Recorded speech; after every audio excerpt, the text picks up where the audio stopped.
اب یہ سسٹم کیا ہے؟ یہ ہے نا شمائلہ، اس کو تلاش کرو. یہ سسٹم کیا ہے؟ کون چلا رہا ہے یہ سسٹم؟ خدا کے واسطے کراچی کے شہریوں کا پیچھا چھوڑ دیں. یہ تجربات کراچی کے شہریوں پہ نہ کریں.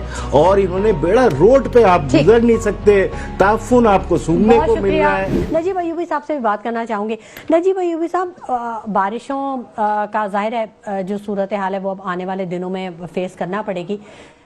کیا تیاریاں کی گئی ہیں؟ کچھ نالوں وغیرہ کی صفائی وغیرہ کے حوالے سے کچھ کام کیے گئے ہیں؟ آپ نے دیکھے کہیں؟ جی، بسم اللہ الرحمن الرحیم. آپ کا بہت شکریہ. اور اقبال بھی یہاں موجود ہیں، نمائندگی ہو رہی ہے حکومت کی بھی. اور کم ٹو دا پوائنٹ، دیکھیے جی، نالوں کی صفائی یہ ہر سال کا ایک روٹین جاب ہے اور اس نے ہونا ہی ہے، جو صرف بارشوں میں ہوتا ہے. اور ابھی میں آ رہا ہوں، میں مدعے پہ آ رہا ہوں. دیکھیں، مسئلہ یہ ہے کہ اس وقت پچھلے سال 41 کروڑ روپے کا بجٹ تھا نالوں کی صفائی کا، اور اب بڑھ کے اب 60 کروڑ ہو گیا ہے. ٹھیک ہے. اور امید تو یہی ہے کہ یہ کام ہو جائے گا، لیکن یہ کہ ماضی سے لے کے اب تک یہ کام ان دنوں میں نہیں ہوا جن دنوں میں ہونا چاہیے. جس وقت، جیسے آپ نے بات کی شمائلہ، کہ جس وقت بارشیں ہوتی ہیں اس وقت تو بڑا غوغا نظر آتا ہے کہ جی ہم صفائی کر رہے ہیں، اور صفائی کے بعد جو بھی صفائی ہوتی ہے وہ روڈ کے کنارے پہ ہوتی ہے، نالے سے نکال کے کنارے پہ چھوڑ دیا جاتا ہے. پچھلا جو گورنمنٹ تھی اس میں یہ نیشنل ڈیزاسٹر مینجمنٹ کے نام سے ایک سیل بنایا کہ NDM. اس وقت اس میں 1 ارب 40 کروڑ روپے، اگر میں فگر غلط نہیں کر رہا، 1 ارب 20 یا 40 کروڑ روپے اس میں رکھے گئے تھے. اور اس میں 3 بڑے نالے جو برساتی نالے ہیں اس کی صفائی کا پروگرام تھا، جس میں محمود آباد تھا، جس میں گجر نالہ تھا، اورنگی ٹاؤن نالہ تھا. یہ وہ بڑے برساتی نالے ہیں جس سے میجورٹی فلو جو ہے وہ سیلاب کا اور پانی کا برساتی نالے کا.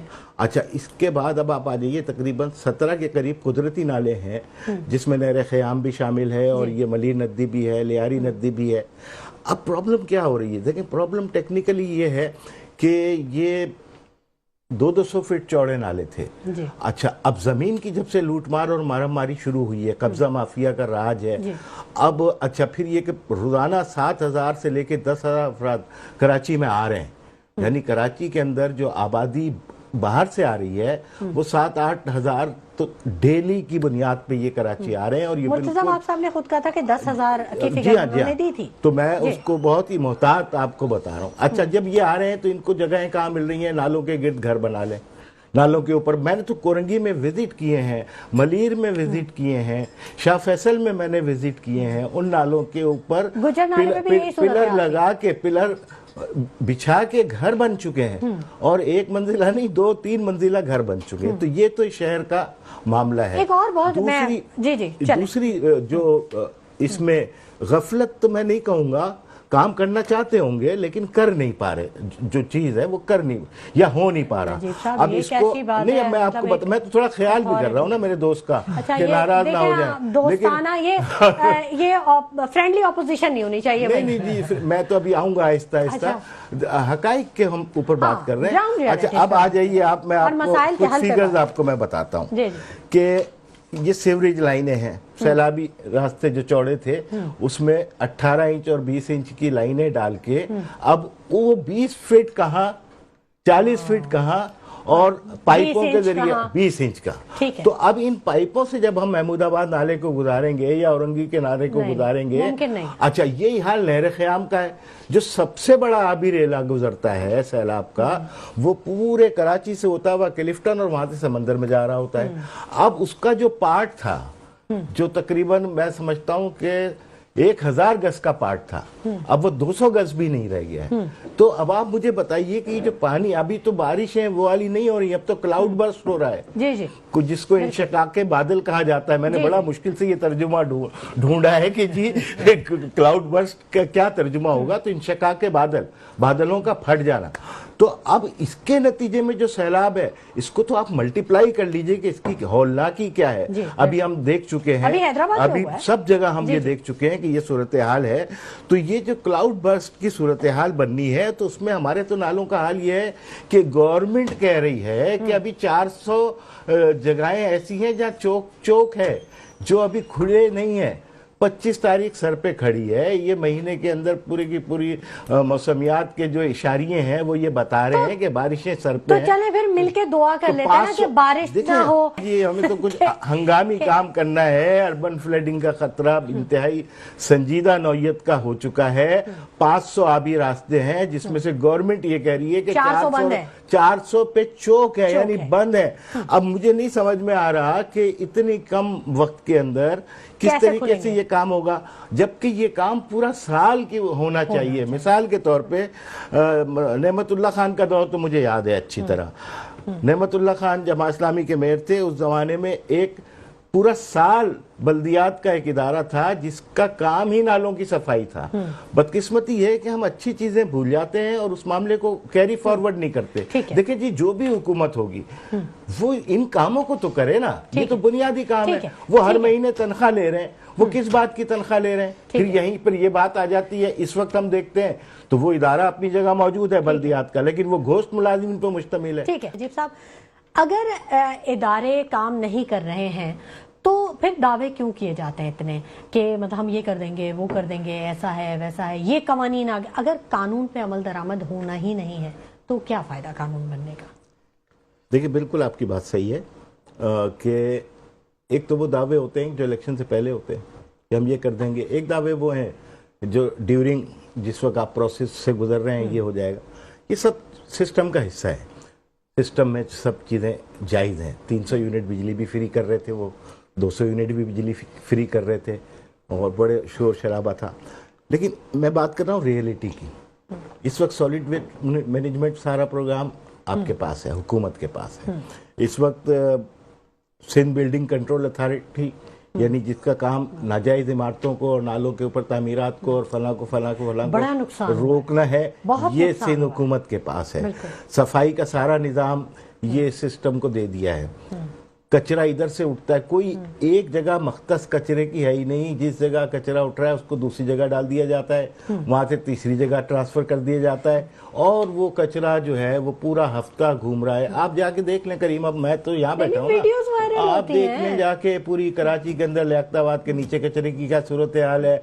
करीमाबाद पे चले जाइए, आप खुद हसन स्क्वायर और नीपा से आगे चले जाइए तो कचरा इधर से वो बेचारे वो बच्चे जो भी हैं वो कचरा उठाते हैं, जो सब आपने कॉन्ट्रैक्ट दिया हुआ है लोगों को, वो बेचारे कचरा ठेलों पे उस पे लाद के और करीब जगह पे और नाले में डालना शुरू हो गए। अच्छा, फिर नाले की टीम आती है, वो अब मैंने तो नाले की टीम को देखा है कि वो वहां से उठा के बराबर में रख रहे हैं। वो अब नालों से नालों में ट्रांसफर हो रहा है पूरी कराची का कचरा, और सैकड़ों टन कचरा।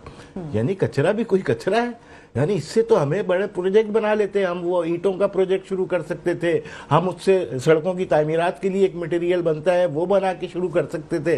दुनिया में ये सारे काम हो रहे हैं, लेकिन सब एक देखिए, एक अक्लमंद क़यादत भी तो कोई चीज़ होती है ना, जो ये सारी चीज़ों को प्लान करे। हमारे पास तो, हम तो डिजास्टर में रहने का फन सीख रहे हैं, हम कोई प्लानिंग नहीं कर रहे। बाय द वे, हुकूमत डिजास्टर में जिंदा रहना चाहती है और डिजास्टर में जिंदगी समझती है। इनके चेहरे बड़े खिल जाते हैं, सैलाब आएगा ना, ये बड़ी खुशी होती है। इसलिए कि अब दुनिया भर से फंड आएंगे, अब पाकिस्तान के मुख्तलिफ इदारे फंड देंगे, फिर उस फंड की बंदरबाट होगी कि जनाब ये खेमे कहाँ जाएंगे, ये किसकी औताक में जाएंगे, ये किस जगह पहुंचेंगे। तो अब ये मामले शुरू हो गए। अच्छा, ये मामला मैं समझता था सिर्फ सिंध के अंदर है, लेकिन अब ये तो पूरे पाकिस्तान के अंदर सूरत हाल सामने आ रही है कि जिस बुरी तरीके से फंड्स की लूटमार का सिलसिला है। केपीके में सबसे ज्यादा डिजास्टर हो रहे हैं और केपीके में सबसे ज्यादा लूटमार हो रही है। सिंध का भी हाल अभी का थोड़ी है। हम क्यों इकबाल को या किसी को बोलें, ये तो 30 साल 35 साल की पूरी सूरत हाल है जिसका तसलसल अब तक चला आ रहा है। और इस तसलसल का सबसे बड़ा नुकसान शमाइला इस शहर कराची को भुगतना पड़ रहा है। इसलिए कि इसकी आबादी 3.5-4 करोड़ से कम है ही नहीं, और 3.5-4 करोड़ लोग बर्बाद, यानी किसी से आप फरियाद भी नहीं कर सकते। अब तो सूरत हाल ये है कि हमारे दोस्त हुकूमत में हैं और ये भी मेरी जैसी बात कर रहे हैं कि हाँ होना चाहिए और फला। तो फिर मैं किसके सामने जाके सर फोड़ूंगा भाई, कि जिसके हाथ में इख्तियार है, जिसके पास वसाइल है, जिसके पास फंड है, जिसके पास टीम है, वो आके मेरे साथ बैठ के अगर ये कह रहा हो कि हमें इस पे जायजा लेना चाहिए और हमारी कौम को जो है सिविक सेंस होना चाहिए। अरे भाड़ में गया सिविक सेंस यार, मछली सर से खराब होती है, मछली, ये चीनी कहावत है कि मछली अगर खराब होगी तो सर उसका चेक करो। तो यहाँ ऊपर से नीचे इस तरह पानी ऊपर से नीचे आता है, नीचे से ऊपर नहीं जाता। तो खराबी इनफरादी तौर पे अफराद में, हमें यकीनन इनफरादी तौर पे हमें सबको सही होने की जरूरत है, लेकिन ये एक चेन लेकिन है। एक रोल मॉडल बनता है ना, एक रोल मॉडल नीचे का आदमी नहीं बनाता, एक रोल मॉडल ऊपर के लोग बनाते हैं। इस वक्त सारी तवज्जो अगर लूटमार के ऊपर रख रहे हैं, सारी तवज्जो, अब देखिए ये जो ठेकेदार लोग जिनको हम ये ठेके देते हैं गवर्नमेंट में आने के बाद, ये 40-60% तो बेचारे ये कहते हैं, ये खुद कहते हैं ना क्या भाई हमें तो मजबूर है, हमें तो ये देना पड़ता है। अच्छा, किसको देना पड़ता है? बड़े सवालात उठा दिए इकबाल साहब, आपने एक्स और वाई का नाम मैं नहीं लूंगा, वही कहते हैं सिस्टम का हिस्सा है, हम इसके बगैर आगे नहीं बढ़ सकते। 20% हम लगाते हैं। अब ये सिस्टम क्या है? ये है ना शमाइला, इसको तलाश करो। ये सिस्टम क्या है, कौन चला रहा है ये सिस्टम? नजीब अय्यूबी साहब, आप लोगों को भी फंड्स की कमी का सामना रहता है, जिस तरह वो कह रहे हैं कि हमें एनओसीज नहीं मिल रही हैं काम करने के लिए, तो ये मामला ऐसे ही हो रहे हैं? देखिए जी, इसमें दो बातें हैं। पहली बात तो मैं इकबाल का जवाब देता हूँ। इकबाल ने बड़ी अच्छी जज्बाती तकरीर की है। अच्छा, आप वो सोच रहे थे वो सारी बात? नहीं, वो अब जाहिर है एक सवाल, एक हमने तो सिंपल सी बात की थी, आपने पूछा था कि ये सिस्टम क्या है, ये सिस्टम क्या है और काम क्यों नहीं हो रहा, उस पे इकबाल ने, खैर अच्छा अब आ जाए इस पे कि हमारे पास जो 9 टाउन है, और इकबाल ने ये कहा कि जनाब ये बताएं कि कचरा उठाने का काम आपने दिया ही नहीं है यूसी को, ये इख्तियारात ही नहीं है। कचरा उठाने का पूरा महकमा एक अलग बना दिया गया है, और अब आप ये तो नहीं कह सकते कि इस जगह का कचरा है तो वहाँ का टाउन चेयरमैन और फला और फला, तो ये बात तो बैकफायर हो गई। दूसरी बात आ जाए, ये बात तो बैकफायर हो गई ना। नहीं, अब आप सुनेंगे ना, अब आपने आज फिर आप आ जाइए कि तो फंड आप देते नहीं है, उस पर आपकी फंड तो आप दे ही नहीं रहे, आप कह रहे हैं अपना उगाओ और अपना खाओ, या हमारे पास से पैसे नहीं मिल रहे। अब आप बताइए कि वो टाउन जिस हद तक भी 9 टाउनों में जमात इस्लामी के काम हो रहा है, वो तो वहीं पर काम नजर आ रहा है। लास्ट कमेंट मैं नजीब साहब आपसे भी लेना चाहूंगी। जनाब, आखिरी बात मैं ये करना चाह रहा हूँ तमाम दोस्तों से कि जिनका स्टेक यहाँ पर हुकूमत में रहा है गुज़िश्ता 16 सालों से और 30 सालों से, सबसे ज्यादा जवाबदारी उनकी बनती है कि इसको किस बेहतर तरीके से सरअंजाम देना है। जो गलतियां सामने आ रही हैं डिस्कशन के नतीजे में, उसकी इस्लाह करें, और खुदा के वास्ते कराची के शहरियों का पीछा छोड़ दें। ये तजुर्बात कराची के शहरियों पे ना करें, और इन्होंने बेड़ा रोड पे आप गुजर नहीं सकते, ताफुन आपको सूंघने को मिल रहा है। बहुत शुक्रिया नजीब अय्यूबी साहब आपकी तशरीफ आवरी के लिए।